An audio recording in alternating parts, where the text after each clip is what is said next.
Nous passons maintenant à la troisième révolution industrielle, après celle de la machine à vapeur et après celle de l'électricité.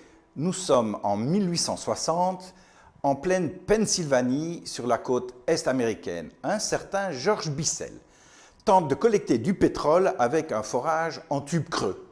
Et soudain, c'est l'explosion de joie. Un flot noir gras sort du tube à quelques mètres du sol. Un siècle plus tard, en 1969, l'industrie du pétrole domine le monde.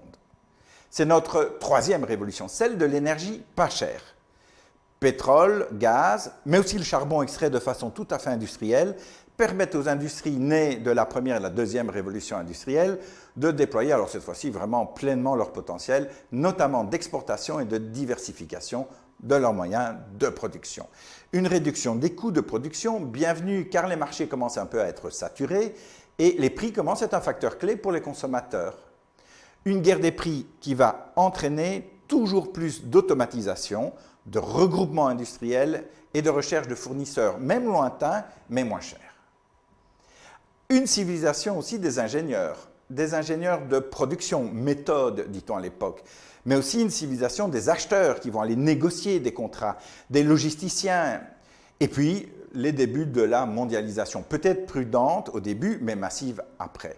Une société du crédit, de la consommation segmentée pour maintenir la demande et un travail sur la réduction des coûts. Ce n'est plus la masse d'investissement ici, ni la rotation de la production qui est le but, c'est l'efficience, l'économie de la production qui est mise en avant.